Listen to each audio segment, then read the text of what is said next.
I'm here today, a day late and a book or two short, to wrap up my. Of course, it was only in my own head that it was meant to be yesterday. You probably didn't even know. To wrap up my Orilium. So I did do eventually, just squeaking the last couple of books in before the deadline. I did manage to do my normal goals, like my first set of goals. I didn't read any stretch goals. Didn't make any stretch goals, so here's what I did. And I read a surprising number of things that were on my original list as well for how I normally am. So maybe that's the thing. Maybe I just should be doing more mood reading. I don't know. I don't know. Anyway, my goals. I'm going to tell you what I intended to read and what I actually read, and tell you a little bit about it. So my first thing was, for inscription, I needed to find a book with the title had the letters, all the letters of my first name, and I read What the River Notes by Isabel Ibanez, which was a gorgeous South American Egyptology book, which doesn't sound plausible because Egypt is not in South America, but you know, people moved. This is like the 19th century. There are boats. It's brilliant. And there are twists and turns and weird family politics and betrayals and loyalties and a really, really great heroine and a romance if you like that kind of thing, but it's not the top of my head, and it's just gorgeous and it did not disappoint. I really like this one. The next book that I had to read was A Colour Wheel, which I had to read a dark purple, and I read Belladonna, and this is deeply uncomfortable in places. Like the relationship between the main character and Death is uncomfortable, but she is lovely, and it was a really nice fantasy mystery, and I really found it gripping. It's just those kind of uncomfortable elements, but I will definitely be reading the second one. The next book I read, the prompt was Colour of Birthstone, and I had a book called Every Sky Grave, which I can't believe I moved house with it. It was just like, it was a sci-fi retelling of the conversion of St. Paul, and it was awful. It was just so awful. Okay, I'm moving on. The next prompt was a non-human protagonist, and I had intended to read Murderbot, but I picked up the Murderbot and I just wasn't feeling it, and I don't know why, because normally I love those books. So I thought, rather than push through, and I'll put it back on the shelf and I'll enjoy it next time.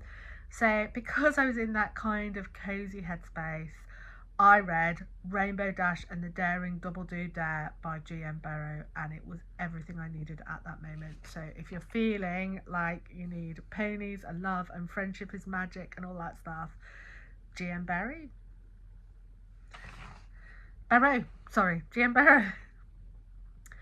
The next was Number in the Title, and I said I was going to read Breathe and Count Back from 10, which was a really sweet contemporary romance about someone who's like she wants to fulfill her dreams, but she also needs to.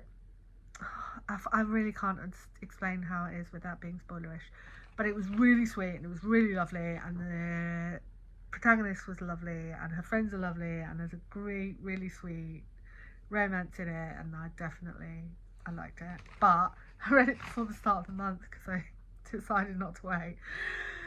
So for my actual one for this prompt, I read One by Leavin, which is a manga about the effects of fame on young people and how pushing people into a box in order to fit those roles is problematic. And it was, at first I wasn't sure I was going to get into it, but it was really, really lovely.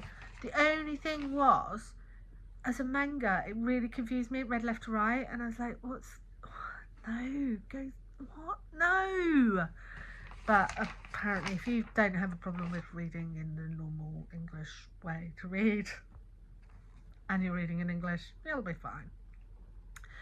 Animal Studies. The prompt was Phoenix on the cover, and again, I'd intended to read Yulan Li, but my library books were just piling up, and I just had to read one of those instead because I was getting so stressed about it.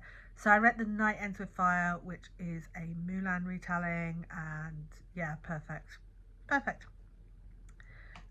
Spells and Incantations, 5-star protection. I had Butcher of the Forest by Premier Mohammed on here. I did read that, but I'm shifting it to a different category. So I read Happy Ever After Playlist by begins with an A. And yeah, and it did not disappoint. Her romances are absolutely on point for a non-romance lover like mine. I didn't love them as much as her Part of Your World's books, but I did love it. One from G's video, I had The Will of the Many, which is an Australia-based Roman Empire retelling, and I wasn't sure how I was going to feel about it, but I loved it, absolutely loved it, and I've pushed it off on my partners since, so I don't have it to show you. The next prompt was Bat on the Cover, and I had Bats of the Republic by Zachary Thomas Dobson. And this I read in ebook, and I think there was a lot of textual things going on, so I think the format of the book really made a difference. So I would recommend reading it in physical if you want to. I didn't get as much out of it as I really could have done. The next book was Books That Won an Award, and I read Aurora Rising, which, yeah, I loved it. The next was Has a Map, and this one is where I did read Butcher of the Forest. It got mixed up in my head with some other things that I read about the same time. I don't feel like I've got a lot to say about it, which is a shame because it's my book group book of the month.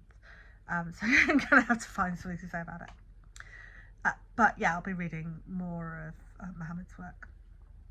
A Restoration, Night Sky on the Cover. I had One Dark Window for this, and then I couldn't find it. So I read Where the Woods End, which is another one about sending people into the woods, get stuff back, and spookiness and blah blah blah blah. And it was a really good example, but I do feel like I've read a lot of those books recently and they're all blending together. And finally I read The Sun and the Void, which my non-reading son recommended, and I left this in America. I gave it to my friend. Hi! You read the My Little Penny book with me, didn't you? What did you think of it?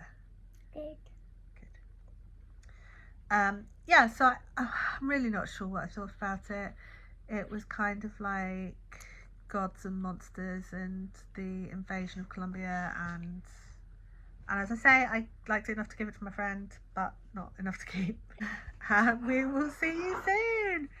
Bye.